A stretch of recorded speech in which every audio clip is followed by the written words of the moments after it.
ಈ ಚಂದನ ತಕೊಂತ ನೀನೇನ್ ಮಾಡ್ತಿ ತಗೊಂಡಿತ್ತು.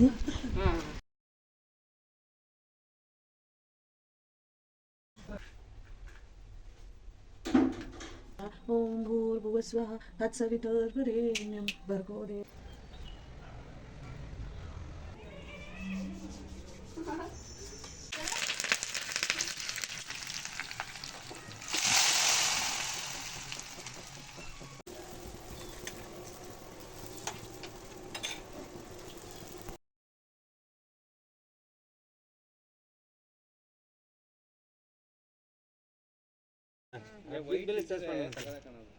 ಅಣ್ಣ ದೇವ್ರಿಗೆ ದೇವಿಗೆ ಸುಜಯ್ ಚಿಕ್ಕ ಹುಡ್ಗನ್ ಮುಂದೆ ನಾನು ಸೋತ್ರೆ ಅವಮಾನ, ನನ್ಗೆ ಅವಮಾನ ಗೆಲ್ಲೇಬೇಕು ನಾನು. ಹಲೋ ನಮಸ್ತೆ, ವೆಲ್ಕಮ್ ಟು ಮೈ ಚಾನಲ್. ಮೊದಲಿಗೆ ಹೊಸ ವರ್ಷದ ಹಾರ್ದಿಕ ಶುಭಾಶಯಗಳು. ಹೊಸ ಚಿಗುರು, ಹೊಸ ಗಾಳಿ, ಹೊಸ ಮಳೆ ಅಂತಲೇ ಹೇಳ್ಬೋದು. ಹಬ್ಬಕ್ಕೆ ಬೆಳಗ್ಗೆಗೆ ಬೇಗ ಪೂಜೆ ಮಾಡೋಣ ಅಂತ ಅಂದ್ಬಿಟ್ಟು ರಾತ್ರಿ 11 ಗಂಟೆಯಲ್ಲಿ ರಂಗೋಲಿ ಹಾಕ್ತಾ ಇದ್ದೆ. ಬೆಳಗ್ಗೆ ಬೇಗ ಆಗಲ್ಲ ಅಂತ ಅಂದ್ಬಿಟ್ಟು ರಾತ್ರಿನೇ ರಂಗೋಲಿ ಹಾಕೋಣ ಅಂತ ನಾನು ಮತ್ತು ನಮ್ಮ ಆಂಟಿ ಸೇರಿಕೊಂಡು ರಂಗೋಲಿ ಹಾಕ್ತಾಯಿದ್ವಿ. ಹಬ್ಬ ಅಂದ ತಕ್ಷಣ ಒಂಥರ ಖುಷಿ. ರಂಗೋಲಿ ಹಾಕಿದ್ರೇ ಅದು ಮನೆ ಮುಂದೆನೇ ದೊಡ್ಡ ಹಬ್ಬ ಥರ ಫೀಲ್ ಆಗ್ತಾ ಇರುತ್ತೆ. ರಂಗೋಲಿ ಕಂಪ್ಲೀಟ್ ಆದಾಗ ಹೀಗೆ ಕಾಣ್ತಾ ಇತ್ತು. ಹೇಗಿದೆ ರಂಗೋಲಿ ಕಮೆಂಟ್ ಮಾಡಿ. ನಾನು ಇರೋ ಏರಿಯಾದಲ್ಲಿ ಅಂದರೆ ನಾವಿರೋ ಮನೆ ರೋಡಲ್ಲಿ ಹಬ್ಬ ಅಂದರೆ ತುಂಬ ಸಂಭ್ರಮ ಥರ ಇರುತ್ತೆ. ಯಾಕೆಂದರೆ ಮನೆ ಮುಂದೆ ಕಲರ್ಫುಲ್ಲಾಗಿ ರಂಗೋಲಿಗಳು ಹಾಕ್ತಾರೆ. ಎಲ್ಲರೂ ನೈಟು ಇಲ್ಲ ಬೆಳಗ್ಗೆ ಎದ್ದ ತಕ್ಷಣ ತೊಳೆದು ರಂಗೋಲಿ ಹಾಕೇ ಹಾಕ್ತೀವಿ. ಹಬ್ಬದ ದಿನ ಎಲ್ಲರ ಮನೆ ಮುಂದೆನೂ ಹೊಸದಾಗಿ ಕಲರ್ ಹಾಕಿರ್ತಾರೆ. ಕೆಲವ್ರು ಕಲರ್ ಹಾಕಿರಲ್ಲ. ಇಲ್ಲಿ ನನ್ನ ಫ್ರೆಂಡ್ಸ್ ಸುನೀತಾನು ಕಲರ್ ಹಾಕ್ತಾಯಿದ್ರು. ಅಲ್ಲಿ 11:15 ಆಗೋಗ್ಬಿಟ್ಟಿತ್ತು ನಮ್ಮ ರಂಗೋಲಿ ಆಗೋಷ್ಟೊತ್ತಿಗೆ. ಆಮೇಲೆ ಇವರು ಸೇರ್ಕೊಂಡು ರಂಗೋಲಿ ಹಾಕ್ತಾಯಿದ್ರು.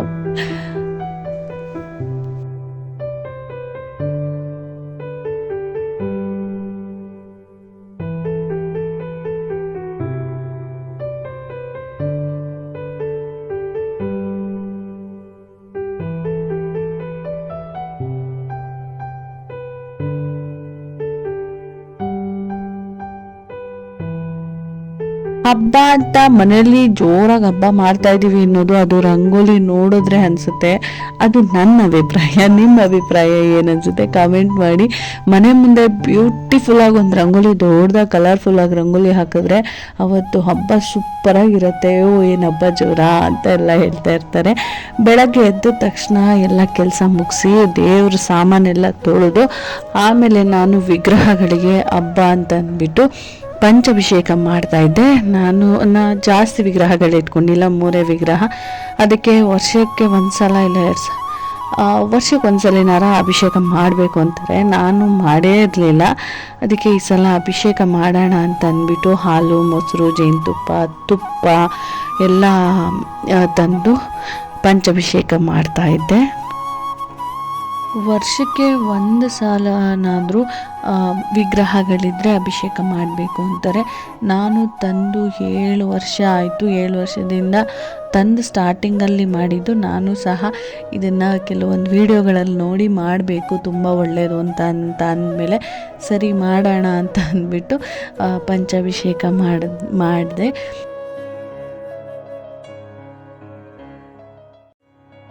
ಪಂಚಾಭಿಷೇಕ ಎಲ್ಲ ಮುಗಿದ ಮೇಲೆ ಶುದ್ಧವಾದ ನೀರಲ್ಲಿ ಮತ್ತೆ ವಿಗ್ರಹಗಳನ್ನೆಲ್ಲ ತೊಳೆದು ಅದರ ಜಾಗಕ್ಕೆ ಪ್ರತಿಷ್ಠಾಪನೆಯನ್ನು ಮಾಡಿ, ಅಂದರೆ ಅದರ ಜಾಗಕ್ಕೆ ಇಟ್ಟು ನಂತರ ಪೂಜೆಯನ್ನು ಆಯಿತು. ಪೂಜೆ 6:15 ಒಳಗೆ ಮಾಡಬೇಕು ಅಂದ್ಕೊಂಡೆ, ಬಟ್ ಆಗಲಿಲ್ಲ. 7 ಗಂಟೆನೇ ಆಗೋಯ್ತು.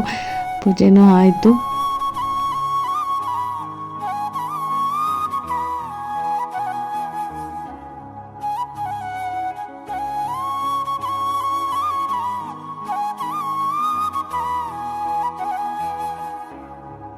ಪಂಚಾಭಿಷೇಕ ಮುಗಿದ ಮೇಲೆ ಶುದ್ಧವಾದ ನೀರಿನಲ್ಲಿ ವಿಗ್ರಹಗಳನ್ನ ತೊಳೆದು ಅದನ್ನು ಒರೆಸಿ, ಶುದ್ಧ ನೀರು ಹಾಕೋದಕ್ಕೆ ಮುಂಚೆ ಕುಂಕುಮ, ಅರಿಶಿನ, ಗಂಧಗಳಲ್ಲಿ ಮತ್ತೆ ಅಭಿಷೇಕ ಮಾಡಿ ಆಮೇಲೆ ಶುದ್ಧ ನೀರನ್ನು ಹಾಕಿ ತೊಳೆದು ಒರೆಸಿ ಎಲ್ಲ ನೀಟಾಗಿ ಒರೆಸಿ ಅದರ ಜಾಗಕ್ಕೆ ಅದನ್ನು ಇಟ್ಟು ವಿಗ್ರಹಗಳನ್ನ ಎಲ್ಲೆಲ್ಲಿ ಪ್ರತಿಷ್ಠಾಪನೆ ಮಾಡ್ತಾಯಿದ್ನ ಅಲ್ಲಿ ಇಟ್ಟು ನಂತರ ನನ್ನ ಪೂಜೆ ಆರಂಭ ಆಯಿತು.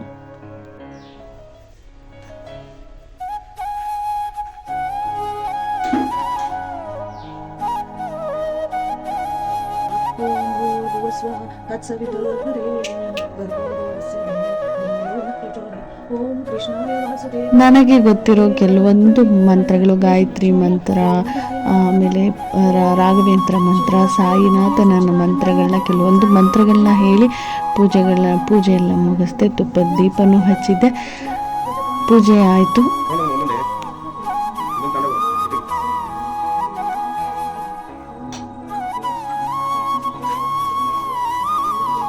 ಮನೆ ಮುಂದೆ ಆ ಮಾವಿನ ಎಲೆಗಳನ್ನ ಕಟ್ಟಿ ಆ ಮನೆ ಬಾಗಿಲು ಆ ತೋರಣ ನೋಡೋದಕ್ಕೆ ಖುಷಿಯಾಗೋದು. ಅಷ್ಟು ಚೆನ್ನಾಗಿ ಆ ಹಚ್ಚ ಹಸಿರಲ್ಲಿ ಬಾಗಿಲು ಎಷ್ಟು ಕಂಗೊಳಿಸ್ತಾ ಇತ್ತು. ಬಾಗಿಲು ಪೂಜೆನೂ ಆಯಿತು. ಆಮೇಲೆ ದೀಪಾವಳಿಯಲ್ಲಿ ಮನೆ ಮುಂದೆ ದೀಪ ಹಚ್ಚಿದ್ದು ನೋಡಿ ಪ್ರತಿ ಹಬ್ಬಕ್ಕೂ ದೀಪ ಹಚ್ಚೋಣ ಅನ್ನಿಸ್ತಾ ಇತ್ತು ನನಗೆ. ಯಾಕೆಂದರೆ ತುಂಬ ಚೆನ್ನಾಗಿ ಕಾಣಿಸ್ತಾ ಇತ್ತು ದೀಪ ಹಚ್ಚೋದ್ರಿಂದ. ಆಮೇಲೆ ಪ್ರತಿಯೊಂದು ಹಬ್ಬದಲ್ಲೂ ಬಾಗಿಲಿಗೆ ದೀಪ ಹಚ್ಚಿದ್ರೆ ಒಳ್ಳೆಯದು ಅಂತಾರೆ. ನಾನು ಈ ದೀಪಾವಳಿಗಳಲ್ಲಿ 1 ತಿಂಗಳು ಕಂಟಿನ್ಯೂಸ್ ಆಗಿ ಹಚ್ತಾ ಇದ್ದೆ. ಆವಾಗ ಅಂದ್ಕೊತಾ ಇದ್ದೆ ಅಟ್ಲೀಸ್ಟ್ ಹಬ್ಬಗಳಲ್ಲಾದರೂ ದೀಪ ಹಚ್ಚೋಣ ಬಾಗಿಲಿಗೆ ಅಂತ ಅಂದ್ಬಿಟ್ಟು. ಆಮೇಲೆ ದಾನ್ವಿನೂ ಬಂದು ಅವಳು ಎಣ್ಣೆ ಹಚ್ಚಿ ಬೇಗ ಸ್ನಾನ ಎಲ್ಲ ಆಗಿ ಹೊಸ ಬಟ್ಟೆ ಹಾಕ್ಕೊಂಡು ಅವಳು ಸಹ ಪೂಜೆ ಮಾಡ್ತಾಯಿದ್ಲು. ದಕ್ಷ ಮತ್ತು ಅವರಪ್ಪ ಅವಾಗ ಎದ್ದು ಬಂದಿದ್ರು. ಬಂದು ಅವರು ಎಣ್ಣೆ ಹಚ್ಕೋತಾ ಇದ್ರು.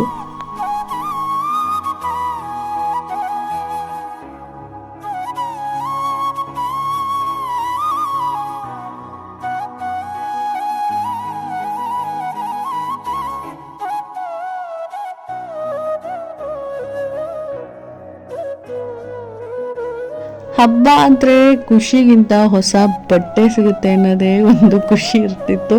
ನಮ್ಮ ಚಿಕ್ಕ ವಯಸ್ಸಲ್ಲಿ ಯುಗಾದಿ ಹಬ್ಬ ಮತ್ತು ಗೌರಿ ಹಬ್ಬಕ್ಕೆ ಹೊಸ ಬಟ್ಟೆಗಳನ್ನ ಕೊಡಿಸ್ತಾ ಇದ್ದಿದ್ದು. ಅದೆಲ್ಲ ನೆನೆಸ್ಕೊಂಡಾಗ ಪ್ರತಿ ಹಬ್ಬಕ್ಕೂ ಒಂದೊಂದು ಬಟ್ಟೆ ತಗೋತೀವಿ. ಆವಾಗ 2 ಹಬ್ಬಕ್ಕೆ ಬಟ್ಟೆ ಇರ್ತಾ ಇದ್ದಿದ್ದು. ಹೊಸ ಬಟ್ಟೆ, ಹೊಸ ಎಣ್ಣೆ ಎಲ್ಲ ಹೊಸದಾಗಿರ್ತಿತ್ತು ಯುಗಾದಿಗೆ. ಪೂಜೆ ಎಲ್ಲ ಆಯಿತು. ಆಮೇಲೆ ಅಡುಗೆ ಒಬ್ಬಟ್ಟು ಸಾಂಬಾರು, ವಡೆ ಎಲ್ಲ ನಾನು ದಾನ್ವಿ ಸೇರಿಕೊಂಡು, ದಾನ್ವಿ ಹೆಲ್ಪ್ ಮಾಡ್ತಾಯಿದ್ಲು. ಇಲ್ಲಿ ಒಬ್ಬಟ್ಟು ಸಾಂಬಾರು ರೆಡಿ ಆಯಿತು.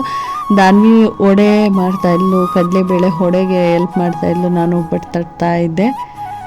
ಬೆಳಗ್ಗೆನೇ ಪೂಜೆ ಆಗಿದ್ದರಿಂದ ಬೆಳಗ್ಗೆನೇ ತಿಂಡಿ ಬದಲು ಒಬ್ಬಟ್ಟು ಎಲ್ಲ ಒಟ್ಟಿಗೆ ಮಾಡಿಬಿಟ್ಟು ದೇವ್ರಿಗೆ ಎಡೆ ಸಹ ಇಡೋಣ ಅಂತ ಅಂದ್ಬಿಟ್ಟು ಪ್ರತಿ ವರ್ಷ ಒಬ್ಬಟ್ಟು ಇಡ್ತಾಯಿದ್ದೆ, ಬರೀ ಒಬ್ಬಟ್ಟು ಇಡ್ತಾಯಿದ್ದೆ. ಈಗೆಲ್ಲ ಒಟ್ಟಿಗೆ ಮಾಡ್ತಾಯಿದ್ದೀನಲ್ಲ ಅಂತ ಅಂದ್ಬಿಟ್ಟು ದೇವ್ರಿಗೂ ಸಹ ಅನ್ನ ಸಾಂಬಾರು ಏನೇನು ಮಾಡಿನೋ ಎಲ್ಲ ಇಟ್ಬಿಟ್ಟು ಪೂಜೆ ಮಾಡೋಣ ಅಂತ ಅಂದ್ಬಿಟ್ಟು ದಾನ್ವಿ ಹೆಲ್ಪ್ ಮಾಡ್ತಾಯಿದ್ಲು. ಐಟಮ್ಸ್ ಎಲ್ಲ ರೆಡಿ ಆಯಿತು. ದೇವರಿಗೆ ನೈವೇದ್ಯನ ಮಾಡೋಣ ಅಂತ ಬಂದು ದೇವರಿಗೆಲ್ಲ ಎಡೆನೂ ಇಡ್ತಾ ಇದ್ದೆ.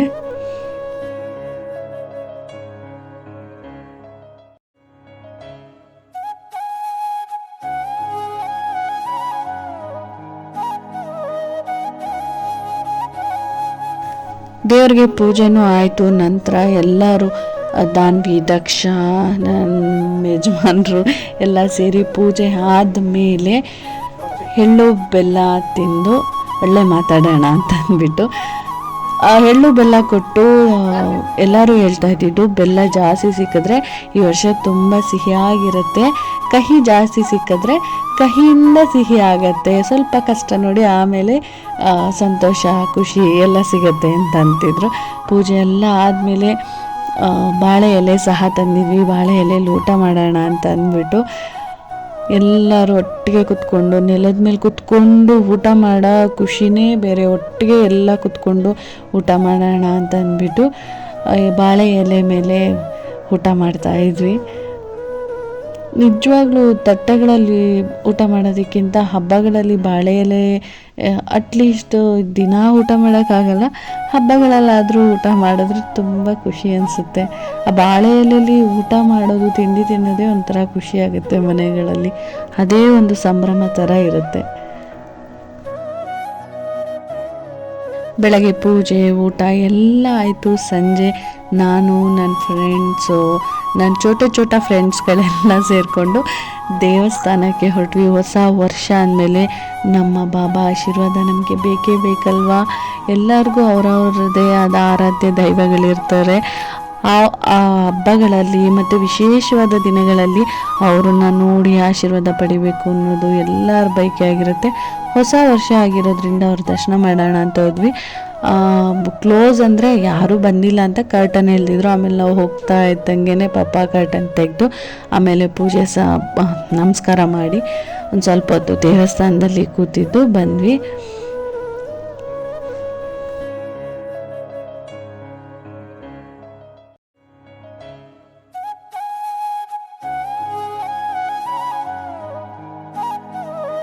ಮಕ್ಕಳು, ಹಸ್ಬೆಂಡು, ನಾನು, ಲಕ್ಷ್ಮಿ, ಪ್ರೀತಮ್ ಪ್ರತಿಯೊಬ್ಬರು ಹೋಗಿ ಎಲ್ಲರೂ ಸಹ ಬಾಬಾನ ದರ್ಶನ ಮಾಡಿ ನಮಸ್ಕಾರ ಮಾಡಿಕೊಂಡು ಈ ವರ್ಷ ಖುಷಿಯಾಗಿ ಎಳ್ಳು ಬೆಲ್ಲದ ಥರ ಸ್ವಲ್ಪ ಕಹಿ ಜಾಸ್ತಿ ಸಿಹಿ ಕೊಡಪ್ಪ ಅಂತ ಕೇಳಿಕೊಂಡು ಕೈ ಮುಗಿದು ಅಲ್ಲಿಂದ ನಾವು ಹೊರಟ್ವಿ.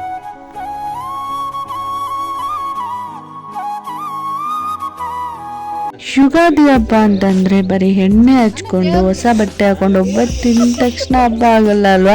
ಹಬ್ಬ ಆಗಿ ರಾತ್ರಿ ಎಲ್ಲ ಸೇರಿಕೊಂಡು ಚೌಕಾಬಾರ ಆಡಿಕೊಂಡು ಮಕ್ಕಳೆಲ್ಲ ಒಂದು ಕಡೆ ಆಟ ಆಡ್ತಾಯಿದ್ರೆ ನಾವು ದೊಡ್ಡವರೆಲ್ಲ ಒಂದು ಕಡೆ ಆಟ ಆಡ್ತಾಯಿದ್ವಿ, ಚೌಕಾಬಾರ ಆಡ್ತಾಯಿದ್ವಿ. ಆಮೇಲೆ ದುಡ್ಡು ಕಟ್ಟಿದ್ವಿ ಇಲ್ಲ ಅಂತ ಹೇಳಲ್ಲ, ದುಡ್ಡು ಕಟ್ಕೊಂಡು ಆಡಿದ್ದು ಯಾರು ಗೆಲ್ತಾರೆ ಅವರು ಎಲ್ಲರಿಗೂ ಒಂದು 20-25 ಜನ ಇದ್ವಿ ನಾವು. ಚೋಟ ನಮ್ಮ ಚೋಟ ಚಾಂಪಿಯನ್ಸ್ ಎಲ್ಲ ಸೇರಿಕೊಂಡು ಅವ್ರಿಗೆಲ್ಲ ಐಸ್ ಕ್ರೀಮ್ ಕೊಡಿಸ್ಬೇಕು ಅಂತ ಬೆಟ್ಟಾಗಿತ್ತು. ನಮ್ಮ ಗ್ರೂಪ್ ಒಂದು ಕಡೆ ಆಗಿದ್ರೆ ನಮ್ಮ ರೋಡಲ್ಲಿ ಇದು ಇನ್ನೊಂದು ಗ್ರೂಪು ಚೌಕಾಬಾರದು. ಇದು ನಿಜ ಹೇಳ್ಬೇಕಂದ್ರೆ 1 ಗಂಟೆ ರಾತ್ರಿ ಇದು ಚೌಕಾಬಾರ ಆಡ್ತಾ ಇದ್ದಿತ್ತು.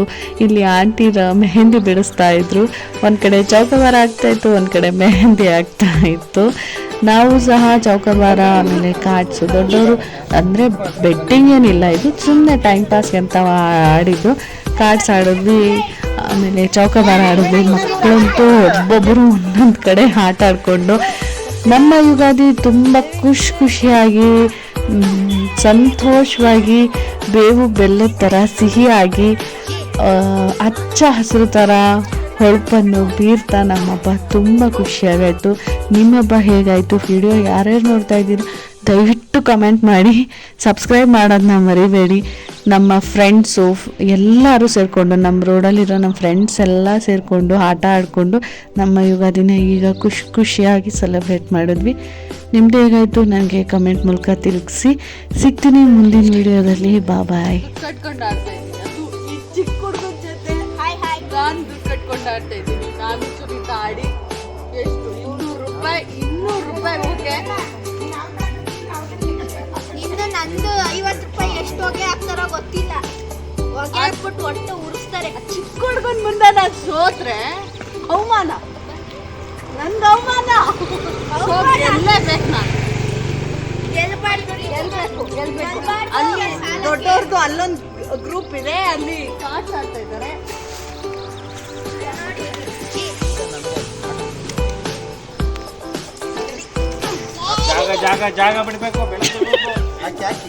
ದೊರೆಣ್ಣ, ಇಷ್ಟೊಂದು ಗೆದ್ದಿದ್ದೀರಲ್ಲ, ಎಕ್ಸ್ಪೀರಿಯನ್ಸ್ ಹೆಂಗಿದೆ ಮಾತಾಡಿ? ಹೌದಾ? ಆಗಿಂದ ರವಿ ಅಣ್ಣ ಚಂದ ಅಣ್ಣ ತಗೊಂಡ್ರಿ. ರವಿ ಅಣ್ಣ ಕಟ್ಟಿದ್ದೀರಾ?